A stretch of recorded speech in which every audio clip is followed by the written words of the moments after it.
One of the things that's so great about fly fishing is how seamlessly it integrates into other passions, pursuits, and hobbies. This is easy to see in the outdoors. You go hiking, you go fly fishing. You go hunting, you go fly fishing. You go camping, you go fly fishing. But there's some more remarkable examples. Recently, I was at an event where two former Major League Baseball players talked about how their time playing baseball facilitated some amazing angling opportunities. Now, you don't need the travel itinerary or the disposable income of a professional athlete to be able to take fly fishing along with you to the other stuff you're interested in.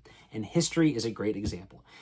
No matter what kind of history you're interested in, there's a very good chance there is somebody on the periphery or maybe even dead center of those events that was doing life with a fly rod in hand. This is certainly true of the late 18th century here in the United States of America, the colonial era. We'll talk about a book that discusses what they were doing and how they were doing it today on Casting Across.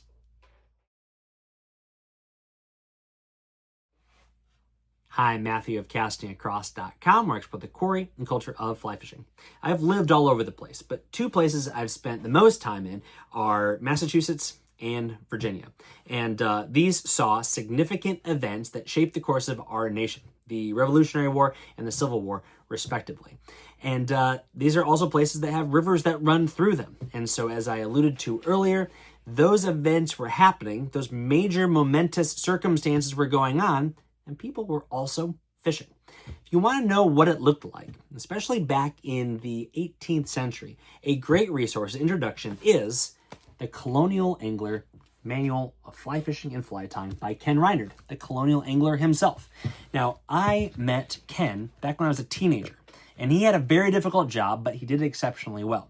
See, I was at the Pennsylvania Rivers Conservation and Fly Fishing Youth Camp, and this is a phenomenal event for teenagers, 14 to 18, but it is a hard week. You wake up early to fish. You sit in a classroom. You then are engaged in manual labor for conservation projects. More time in the classroom, more time fishing, a heavy meal. And it was at the end of one of these days that we were sat down in a nice, comfortable chair in a cool, dark room and were expected to listen to Ken Reinard present information on history. But he did a great job. I was completely enthralled. So were my classmates. Because what he did, in period garb, mind you, was talk about, with immense enthusiasm, the similarities and differences of fly fishing today versus the end of the 18th century, the development of fly fishing from then until now.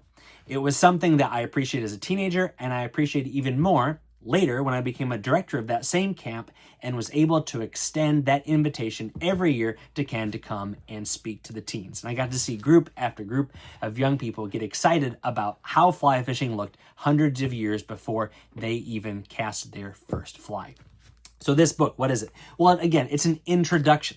There are some very, very, very dry resources out there about what fly fishing looked like at different periods of history. But this is a great, accessible distillation of a lot of that information, particularly through his eyes as a reenactor. Ken was a Revolutionary War reenactor before he was a colonial era angler reenactor. And he brings that kind of perspective and enthusiasm. So what does this book do? Well, it exposes you to what it means to think about fly fishing from a colonial perspective. So here is Ken and his ghillie in period garb in colonial Williamsburg, ready to go fishing and to have people stare at him as he does so. In fact, that was one of the things that was most just exciting and interesting to me when I first learned about this, is that, you were probably well-to-do, and one of the jobs of the ghillie was once you hooked the fish with your fixed length line, kind of like tenkara, you would chuck your rod in the water if you didn't think you were going to be able to land that fish well, if you hooked in a particularly large specimen. And your ghillie was tasked with walking around the perimeter of the pond, finding that rod, and pulling your fish in. I'm not sure how much it paid, but it definitely sounds like the kind of thing you would want a teenager or child to do for you if they were around. But what else does this book talk about? It talks about some of the main figures that you need to be aware of if you need to know what fishing looked like at this time, particularly some significant influential names in Western fly fishing. Dame Juliana Berners, Isaac Walton, Charles Cotton, and talks about how their influence was still being felt in this period of time.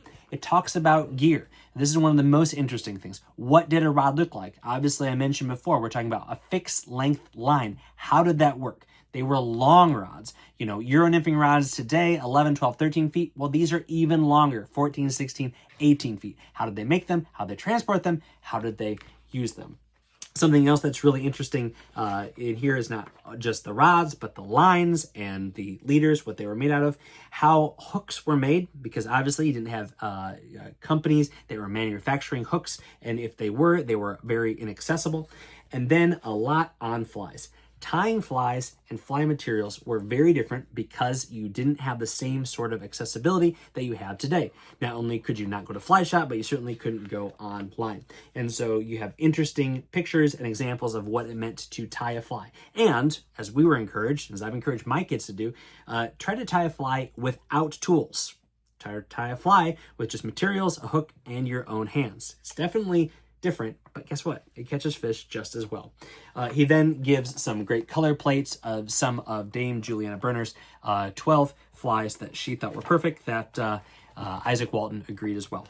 So in a brief introduction to what angling looked like at the end of the 18th century, it's a great segue into doing further research into angling history.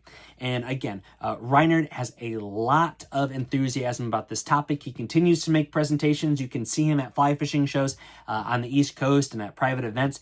But this is a fun thing for kids. I would say this is a book that you could definitely read to your children. But it's also the kind of book that you can pick up if you want just a little bit more information, or you want to be set down a path of maybe reading some more scholarly things.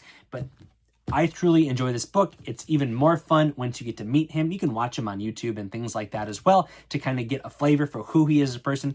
But he is just so excited about this topic and about some of the other things that the angler had to do, including read, including memorize poetry, including being social.